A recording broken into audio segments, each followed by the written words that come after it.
de deputado pouco conhecido a presidente da República e agora condenado e preso pelo Supremo Tribunal Federal. A trajetória de Jair Messias Bolsonaro mistura mandatos, crises políticas, saúde e inquéritos, e ajuda a entender como um deputado do baixo clero chegou ao Palácio do Planalto e acabou condenado pelo STF a 27 anos e 3 meses de prisão por organização criminosa, tentativa de abolição violenta do Estado Democrático de Direito, golpe de Estado, dano contra o patrimônio da União e deterioração do patrimônio tombado.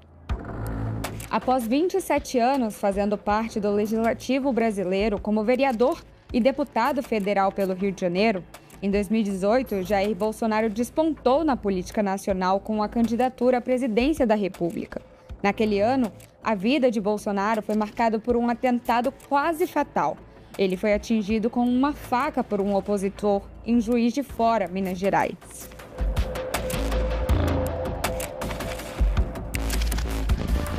Os discursos religiosos, antipetistas e antissistemas furaram a bolha e consolidaram uma candidatura sólida, competitiva e apoiada principalmente pela internet.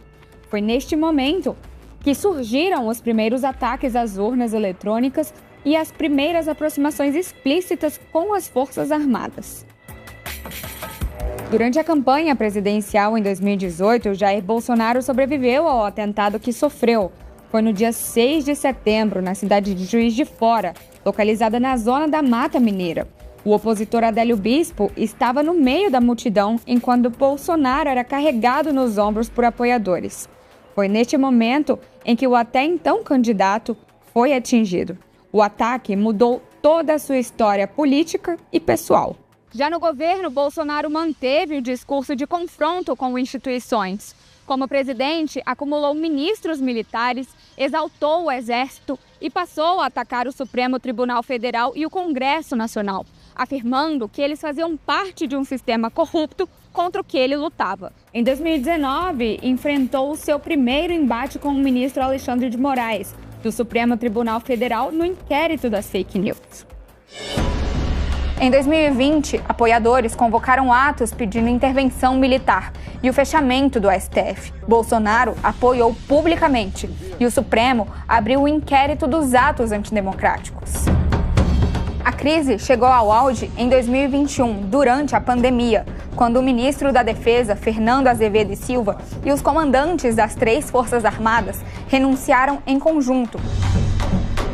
De 2022, Bolsonaro intensificou os ataques às urnas. Após as pesquisas mostrarem que Lula estava à frente, o então presidente disse que só perderia a reeleição em caso de fraude. Chegou a convocar mais de 70 países para questionar o sistema e acusou as pesquisas de manipulação. Após a derrota para Lula, Bolsonaro diminuiu os ataques e se manteve em silêncio. Inclusive, viajou aos Estados Unidos antes de terminar o mandato, o que deu margem aos apoiadores para levantarem suspeitas sobre o processo das eleições. Os ânimos começaram a esquentar em dezembro, quando apoiadores de Bolsonaro danificaram carros e ônibus e tentaram invadir a sede da Polícia Federal aqui em Brasília. A insatisfação explodiu em 8 de janeiro de 2023. Uma semana depois da posse de Lula, mais de 5 mil manifestantes invadiram os prédios dos 3 poderes em Brasília. A ação, que deixou o país em choque, resultou em intervenção federal na segurança pública do Distrito Federal. Bolsonaro, que estava nos Estados Unidos, publicou uma mensagem condenando os ataques e se isentou da responsabilidade. A partir daí, Bolsonaro passou a ser investigado em 3 frentes no Supremo Tribunal Federal: a trama golpista, a milícia digital e a falsificação de cartões de vacina. A investigação sobre a milícia digital mostrou como a desinformação em massa foi usada para minar a confiança no sistema eleitoral. Já no inquérito da trama golpista, a Polícia Federal indiciou Jair Bolsonaro e outros 36 aliados por tentativa de golpe de Estado. Em junho de 2023, o ex-presidente enfrentou um julgamento no Tribunal Superior Eleitoral, que investigava a reunião com embaixadores no Palácio da Alvorada, em que Bolsonaro atacou sem provas o sistema eletrônico de votação e ao TSE.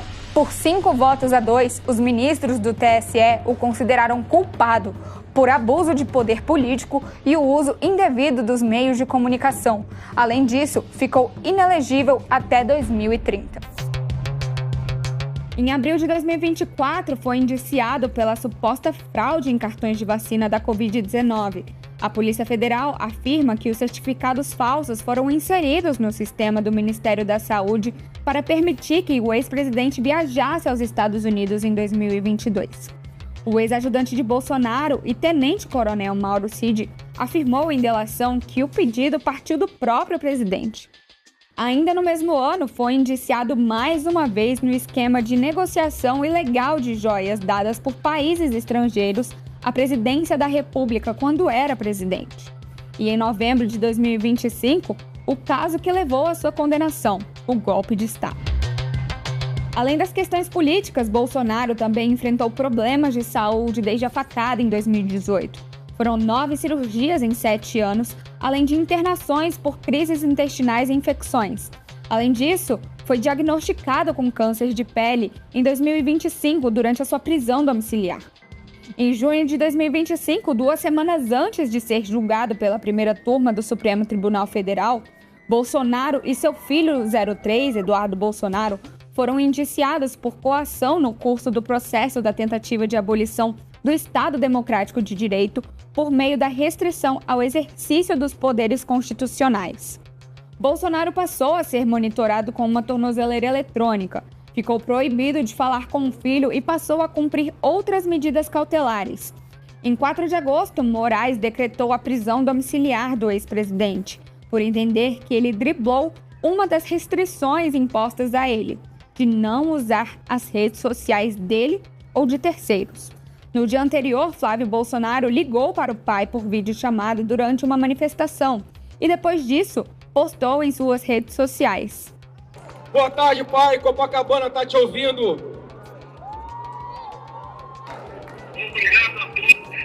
É pela força da verdade, pelo nosso povo, pelo nosso Brasil. Sempre estaremos juntos. O julgamento do ex-presidente e dos outros 7 réus pela tentativa de golpe de Estado começou no dia 2 de setembro no Supremo Tribunal Federal. Ele foi analisado pela primeira turma, composta pelos ministros Alexandre de Moraes, Flávio Dino, Carmen Lúcia, Cristiano Zanin e Luiz Fux. O primeiro a votar foi o ministro relator Alexandre de Moraes e durou quase 5 horas pedindo a condenação de todos os réus e afirmando que Bolsonaro liderou a organização criminosa e que não há dúvidas de que houve uma tentativa de golpe de Estado. Houve tentativa de abolição ao Estado Democrático de Direito, de que houve tentativa de golpe, que houve uma organização criminosa e que gerou dano ao patrimônio público. O ministro Luiz Fux foi o único que votou pela absolvição de Bolsonaro dos 5 crimes. No voto, que durou cerca de 13 horas, Fux argumentou que o STF não tinha competência para julgar o caso na primeira turma e que o julgamento deveria ter ocorrido no plenário da Corte. E as premissas envolvem casos de incompetência absoluta. Mesmo caso do plenário, incompetência absoluta, indispensável razão pelas duas uma. Ou o processo deve ir para o plenário ou tem de descer para a primeira instância. Mas, em 11 de setembro, por 4 votos a 1, a primeira turma entendeu que Bolsonaro é culpado por todos os crimes que era acusado. O voto de Fux ampliou a possibilidade de recurso para a defesa de Bolsonaro. Agora, condenado pelo Supremo Tribunal Federal a 27 anos e 3 meses por tentativa de golpe de Estado, Jair Messias Bolsonaro entra definitivamente para a história política do país. Em 22 de outubro, o Supremo publicou a decisão da primeira turma. Os advogados da defesa de Jair Bolsonaro tiveram 5 dias corridos para apresentar os chamados embargos de declaração, que são os recursos usados para apontar contradições ou trechos pouco claros na decisão. O julgamento dos embargos de declaração marcados ocorreram entre os dias 7 e 14 de novembro em formato de plenário virtual. Fux não participou dessa rodada e os embargos foram negados pelos ministros. E na nova rodada, a defesa optou por não apresentar os recursos e, por isso, na avaliação do ministro Alexandre de Moraes, eram apenas protelatórios. A tarde do dia 25 de novembro marcou a história do Brasil. O STF encerrou o processo da trama golpista e agora o ex-presidente Jair Bolsonaro passa a cumprir a pena de 27 anos e 3 meses na Sala de Estado-Maior, aqui na Superintendência da Polícia Federal, em Brasília. Com a saúde física e mental debilitada através de laudos médicos, agora Bolsonaro espera saber como a justiça brasileira vai escrever os próximos capítulos da sua história.